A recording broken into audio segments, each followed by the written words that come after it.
1 தீமோத்தேயு இப்போ நல்லா வழங்கும் பாருங்கள். 1 தீமோத்தேயு 2ஆம் அதிகாரத்தில் 11, 12 வாசிக்கும் போது ரொம்ப கஷ்டமாக இருக்குது இல்லையா? ஆனால் இப்போ வழங்கும் பாருங்கள். ஸ்திரீயானவள் எல்லாவற்றிலும் அடக்கம் உள்ளவளாக இருந்து அமைதலோடு கற்றுக்கொள்ள கடவுள், உபதேசம் பண்ணவும் புருஷன் மேல் அதிகாரம் செலுத்தவும் ஸ்திரீயானவளுக்கு நான் உத்தரவு கொடுக்கறதில்லை, அவள் அமைதலாக இருக்க வேண்டும். பவுலை கரிச்சு கொட்டுவாங்க எல்லாரும். என்ன அப்படி சொல்கிறாருன்னு சொல்கிறார். என்னத்தினால் ஏன் சொல்கிறேன்னா, முதலாவது ஆதாம் உருவாக்கப்பட்டான், பின்பு ஏவாள் உருவாக்கப்பட்டாள், அது சொல்லியாச்சு. அதுக்கப்புறம் இன்னொன்று சொல்கிறாரு, மேலும் ஆதாம் வஞ்சிக்கப்படவில்லை, ஸ்திரீயானவளே வஞ்சிக்கப்பட்டாள். இந்த பாவத்தில் விழுகிறதுக்கு அவள் தான் காரணமாக இருந்தா, அவள் தான் வஞ்சிக்கப்பட்டாள்.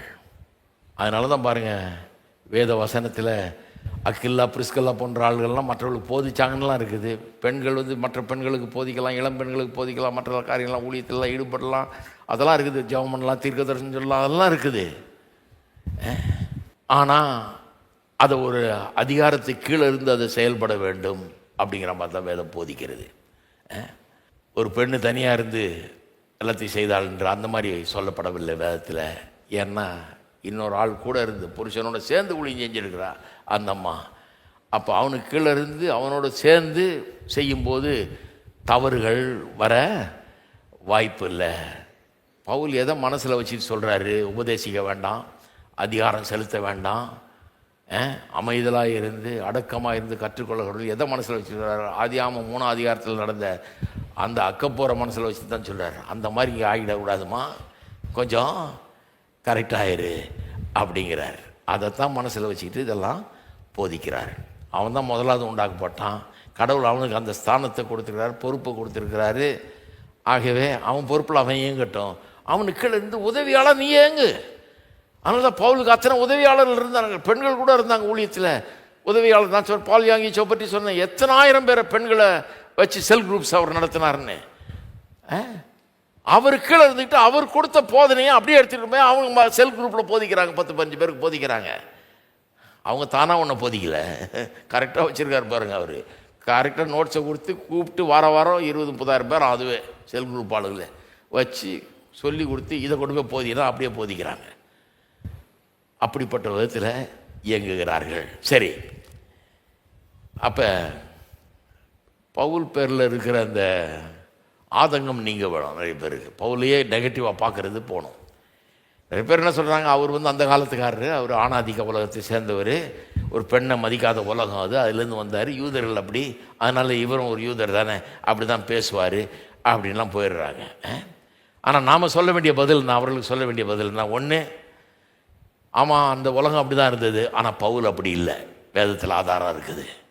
அந்த உலகம் அப்படி தான் இருந்தது, அன்றைய உலகம் அப்படி தான் இருந்தது. பெண்களை கீழ்த்தரமாக நடத்தினுச்சு உலகம். கிரேக்க ரோம உலகம், யூதர்கள் கூட அப்படி தான் இருந்தாங்க. ஆனால் இயேசு அப்படி இல்லை, பேதுரு அப்படி இல்லை, பவுல் அப்படி இல்லை, இவரெல்லாம் அப்படி இல்லைங்கிறதுக்கான ஆதாரங்கள் இருக்கிறது.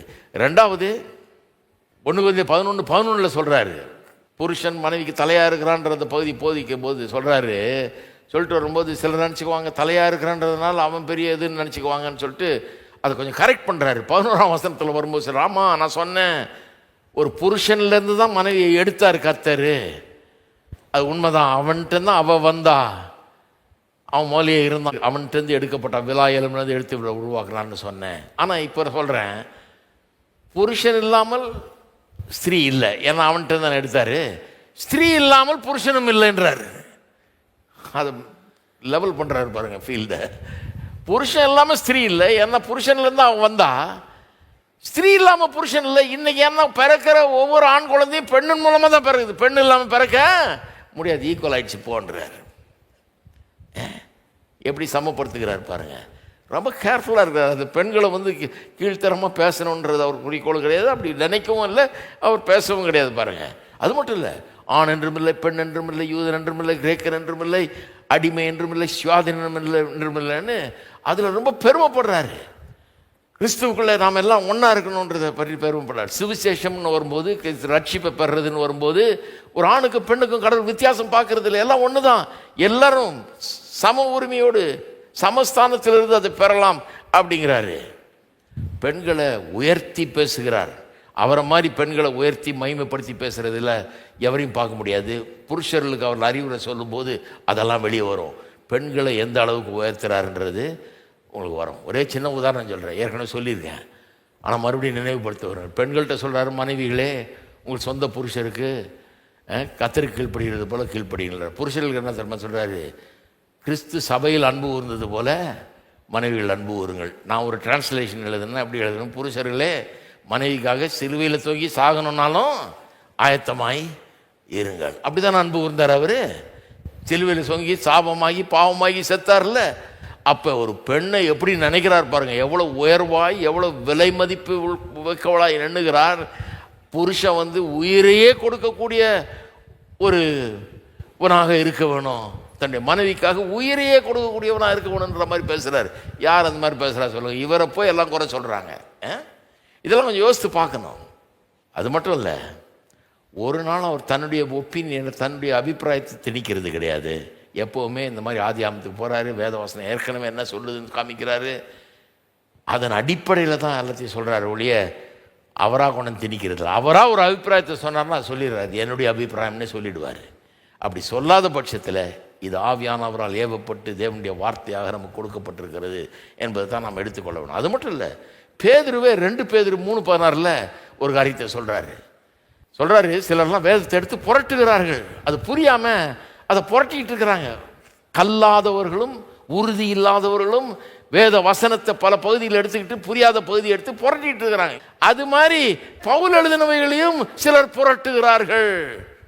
என்ன சொல்றாரு? பவுல் எழுதினவளை கவனிங்க, புரட்டாதீங்க, அதை திரிக்காதீங்க, அதை வச்சு ஏதாவது கலடா பண்ணிட்டு இருக்காதீங்க, அதை வாசிங்க,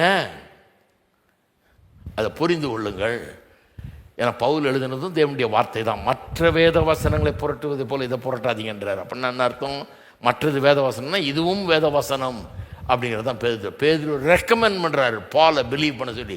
பவுலை நம்புங்கள், அவர் எழுதியிருக்கிறவர்களை விசுவாசியுங்கள், ஏற்றுக்கொள்ளுங்கள் அப்படின்ட்டு ரெக்கமெண்ட் பண்ணி சொல்கிறத பார்க்குறோம் நம்ம. சரி,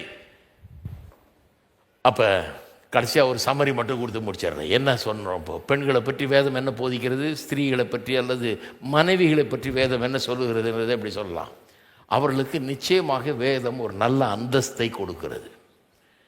காம்ப்ளிமெண்டரி வியூ வந்து ஒரு நல்ல அந்தஸ்தை கொடுக்கிறது. துணைன்னு சொன்னால் ஏதோ சும்மா ஒரு சின்ன அசிஸ்டன்ட் மாதிரின்னு அர்த்தம் கிடையாது.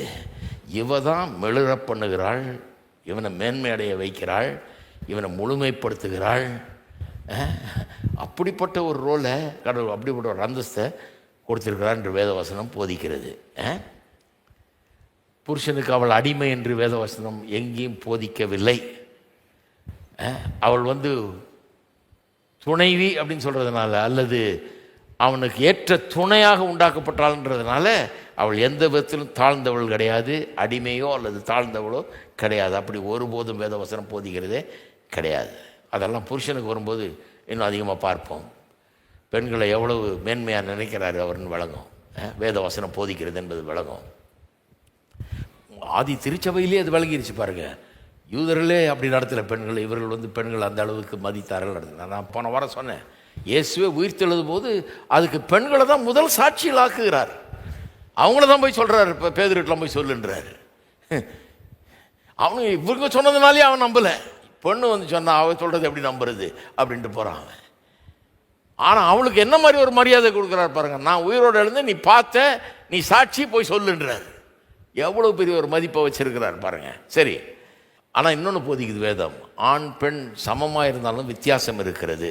அவள் அவனை பூரணப்படுத்துகிறவளாய் இருக்கிறாள், அவனை இன்னும் சிறப்பானவளை ஆக்குகிறவளாய் அப்படிப்பட்ட துணையாய் இருக்கிறாள்.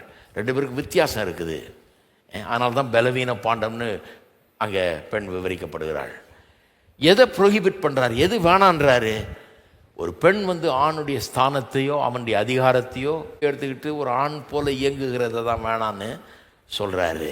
அதைத்தான் வேணான்னு சொல்கிறாரு. குறிப்பாக திருமண வாழ்க்கையில் அந்த ஆணுக்கு உரிய அதிகாரமும் அவனுக்கு உரிய அந்த காரியம் மெயின்டைன் பண்ணப்பட வேண்டும், இல்லைனா குடும்பமே கெட்டு போகுன்றதை திட்டவட்டமாக சொல்லுகிறார். அப்படி சொல்லுகிறதுனால பெண்ணை ஒரு அடிமைத்தனமாக பேசுகிறாருன்னு அர்த்தம் கிடையவே கிடையாது. கர்த்தர் என்ன பொறுப்பை கொடுத்துருக்கிறாருன்னு பார்த்து அதை ஃபாலோ பண்ணுங்க அப்படின்றாரு. இதெல்லாம் புரிந்து கொள்ளும்போது அதை பற்றி சந்தோஷத்தை படுத்தணும் பாருங்கள். அடுத்தது, தேவனுடைய பிரதிநிதியாக மனுஷன் இந்த உலகத்தில் இயங்கவனும் எல்லாத்தையும் ஆள வேண்டும். அதுக்கு உதவியாளாக இவளிலிருந்து அவனை மிளறப்பட வேண்டும், ஜொலிக்க பண்ண வேணும். அவன் அந்த வேலையில் சிறந்து திகழ்வதற்கு இவள் காரணமாக இருக்கணும், அவனை பூரணப்படுத்த வேண்டும், அப்படி உண்டாக்கிட்டாரு. எப்படி அதை பண்ணுறா? ஒரு பெண் தன்னுடைய ரோலை சில நேரத்தில் ஆண்கள் எப்படி என்னத்தையாவது பேசிடுறாங்களோ தெரியாமல், அதே மாதிரி பெண்களும் சில நேரத்தில் பாருங்கள், ஆண்கள் போய் கஷ்டப்பட்டு அது வேலைகளை எல்லாம் போட்டி பொறாமையெல்லாம் இருக்குது உலகத்தில். 1000 பேர் இவனை சுடுற மாதிரி இருக்குது, ஓடி வர்றான். வீட்டில் உள்ள தஞ்சம் போகலான்னு வந்தால் இங்கே ஒரு அம்மா டபுள் பேரல் கண்ணை வச்சுட்டு நிற்கிது. வந்தியா உனக்காக தான் காத்துட்டு இருக்கிறான். அவன் வட வட வட வடன்னு வெடிக்குது. திட்டும் விமர்சனமும். நீ என்ன ஒரு ஆம்பளையா? எதிர் வீட்டுக்காரனை பாரு அவன் எப்படி பண்ணியிருக்கிறான், இவன் பாரு என்ன பண்ணியிருக்கான், அவன் பாரு என்ன பண்ணியிருக்கிறான். அப்படியே புட் டவுன் பண்ணுறது, அவனை நொறுக்கிறது. அவன் ஏற்கனவே பாவம் கஷ்டப்பட்டு அவன் உடஞ்சவனாக வர்றான், அவனை போட்டு அவனை தலையிலே அடிக்கிறது. திருப்பியும் நீ ஒன்றும் கிடையாதாக்கா, நீ என்னத்தை பண்ணிட்ட, உன்னால் என்ன ஆச்சு, உன்னால் என்ன முடிஞ்சுது? பார்த்துருக்கீங்களா அந்த மாதிரி பேச்சை? என்ன விளங்கலை அவளை எப்படிப்பட்ட ஒரு ரோலை கடவுள் கொடுத்துருக்குறாள்னு. எப்படிப்பட்ட ரோலை கொடுத்துருக்காள்னா, சோர்ந்து போய் வாழ்க்கையில் வெறுத்து போய் நம்பிக்கை இழந்து போய் வருகிறவனுக்கு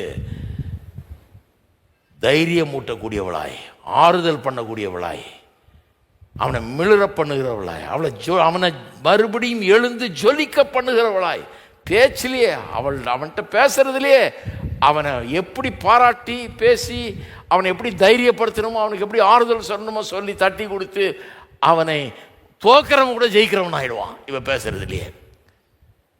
பெண்கள்லாம் ஒரு ஆமைன்னு சொல்லிங்களா? சைலண்டாக கேட்டுட்டு இருக்கிறீங்க, விளங்குதுன்னு நினைக்கிறேன். அப்படி வச்சிருக்காரு. என்ன பெரிய ரோல். நீங்கள் இல்லைன்னா அவன் அவ்வளோதான், பொசுக்குன்னு போயிடுவான். அவன் அப்படியே அமைகிறோம். அடுத்த நாள் எந்திரிக்க கூட மாட்டான், போக கூட மாட்டான் வேலைக்கு. ஏன்னா வாழ்க்கையை வெறுத்து போயிடுவான். நல்ல காலம் நீங்கள் வீட்டில் இருக்கிறீங்க, நீங்கள் பேசுகிறீங்க, உங்கள் பேச்சு, உங்களுடைய வார்த்தைகள், அது ஒரு பெரிய ஊழியம் பாருங்கள். கடவுள் உங்களுக்கு வைத்திருக்கிற ஊழியம். அந்த பேச்சும் வார்த்தையை நீங்கள் கொடுக்குற தைரியமும், கர்த்தருடைய வார்த்தையை அறிஞ்சு வச்சு கர்த்தருக்குள்ளே வாழ்ந்து நீங்கள் பேசும்போது, அவனுக்காக ஜெபிக்கும்போது, பண்ணும்போது அவனுக்கு ஒரு பெரிய உயர்வு ஏற்படுகிறது. இப்படி இந்த பெண்ணால் உயர்ந்த ஆட்களை நிறைய பேர் நானே பார்த்துருக்கிறேன். அப்படிப்பட்ட ஒரு ரோலை கர்த்தர் கொடுத்து வைத்திருக்கிறார். அவள் ஒரு நல்ல ஆறுதல் சொல்லுகிறவர்களாக, தைரியம் சொல்லுகிறவர்களாக, உற்சாகப்படுத்துகிறவர்களாக, அப்படிப்பட்ட ஒரு ஏற்ற துணையாக வச்சிருக்கிறார். அப்போ ஆணும் பெண்ணும் தங்களுக்குரிய பங்கை உணர்ந்தவர்களாய், எதுக்காக எப்படி கர்த்தர் நம்மளை உண்டாக்கி இருக்கிறாரு, எப்படி இருக்க சொல்கிறாரு உணர்ந்து அந்த பங்கை அவர்கள் ஆற்றினால் போதும். அதை செஞ்சால் போதும். செஞ்சால் குடும்பமே வேறு மாதிரி ஆகிடும். பிள்ளைகள் அப்படிப்பட்ட ஒரு நல்ல சூழ்நிலையில் வளருவார்கள். அவளுடைய வாழ்க்கை அருமையானதாக இருக்கும். நீங்கள் வாழ்ந்தது மட்டும் இல்லாமல் உங்களை போல சந்தோஷமான குடும்பத்தை இன்னொரு சந்ததியை உருவாக்கிட்டு தான் போவீங்க. நீங்கள் அப்படிப்பட்ட ஒரு சகாப்தத்தை உருவாக்குவீர்கள். அதுதான் இன்றைக்கு உலகத்துக்கு தேவை. சுவிசேஷம் எங்கும் அறியப்படும். இவர் வாழ்கிற விதத்தை பார்த்து சுவிசேஷத்தை ஜனங்க புரிந்துக்குவாங்க. இயேசு அங்கே உயர்த்தப்படுவார், மகிமைப்படுவார். நாம் எல்லாரும் எழுந்து நிற்போம். எல்லாரும் கரங்களை வைத்து கர்த்தரை ஸ்தோத்தரிப்போம். பரலோக பிதாவே, உம்மை துதிக்கிறோம், உம்மை ஸ்தோத்தரிக்கிறோம். இந்த வார்த்தைகளுக்காக உமக்கு ஸ்தோத்திரம். இந்த சத்தியத்தை அறிந்து கொள்ள, புரிந்து கொள்ள எங்களுக்கு உதவி செய்வீராக. இங்கே வந்திருக்கிற ஒவ்வொருவரும் அவர்களுக்குள்ள எவ்வளோ பெரிய கேள்விகள் இருந்தாலும் கர்த்தாவே எல்லாம் தாண்டி இதை புரிந்து கொள்ள கர்த்தர் நல்லவர். அவள் பெண்களை தாழ்த்தி பேசுகிறவர் அல்ல, பெண்களை ஒன்றுமில்லாதவர்கள் என்று நினைக்கிறவர் அல்ல. அப்படிங்கிறத ஜனங்கள் இன்றைக்கு அறிந்து கொள்ளட்டும் கர்த்தாவே. கர்த்தாவே, அப்படிப்பட்ட ஒரு மனப்பக்குவம் ஒவ்வொருவர்களும் உண்டாகட்டும். குடும்பங்கள் வாழ்வடையட்டும். இதன் மூலமாக மனைவிகளுக்கு சொல்லப்பட்ட காரியங்கள் எப்படி கர்த்தருடைய ஞானத்திலிருந்து வருகிறது, அவருடைய அறிவிலிருந்து வருகிறது, அவருடைய அனந்த ஞானத்திலிருந்து வருகிறது என்பதை புரிந்து கொண்டு இதை தங்களுடைய வாழ்க்கையை ஆக்கி கொண்டு குடும்பத்தையே நிகர் மாற்றி அமைக்கட்டும். அப்படிப்பட்ட நல்ல அற்புதமான ஆசீர்வாதமான குடும்பங்களாக இருக்கிற ஒவ்வொரு குடும்பம் உருவாக வேண்டும் என்று நாங்கள் விசுவாசிக்கிறோம், ஜெபிக்கிறோம். அதற்காகவே இந்த வார்த்தைகளை நாங்கள் பேசி கொண்டு வருகிறோம். உலகத்தை உடைய வார்த்தையின் மூலமாக உண்டாக்குனீர். இந்த வார்த்தை நல்ல குடும்பங்களை உருவாக்கட்டும். இங்கே நடக்கிற இந்த பிரசங்கங்கள் அற்புதமான ஆசீர்வாதமான குடும்பங்களை உருவாக்கட்டும் கர்த்தாவே. குடும்பங்களில் இருக்கிற சர்ச்சைகள், மனத்தாங்கல்கள், கசப்புகள், வெறுப்புகள் நீங்கி சமாதானமும் நிம்மதியும் சந்தோஷமும் புது வாழ்வும் அங்கே உண்டாக இருக்கட்டும். திருமணமாகாதவர்கள் கூட தங்களுடைய மனதையும் உள்ளத்தையும் ஒரு நல்ல குடும்ப வாழ்க்கையை எதிர்காலத்தில் வாழ்வதற்கென்று தங்களை ஆயத்தப்படுத்துகிற ஒரு நேரமாக இது இருக்கட்டும் கர்த்தாவே. மக்களை ஆசீர்வதிப்பீராக, நடத்துவீராக. அற்புதமான ஆசீர்வாதமான மாற்றங்களை நாங்கள் காணப்போகிறபடியால் உமக்கு ஸ்தோத்திரம். உமக்கே எல்லா கன மகிமை துதி ஏறெடுக்கிறோம். இயேசுவின் நாமத்திலே ஜெபிக்கிறோம். ஆமென். நம்முடைய கர்த்தராகிய இயேசு கிறிஸ்துவின் கிருபையும் பிதாவாகிய தேவனுடைய அன்பும் பரிசுத்த ஆவியானவருடைய ஐக்கியம் நம் அனைவரோடும் இன்றைக்கும் என்றைக்கும் இருப்பதாக. ஆமென்.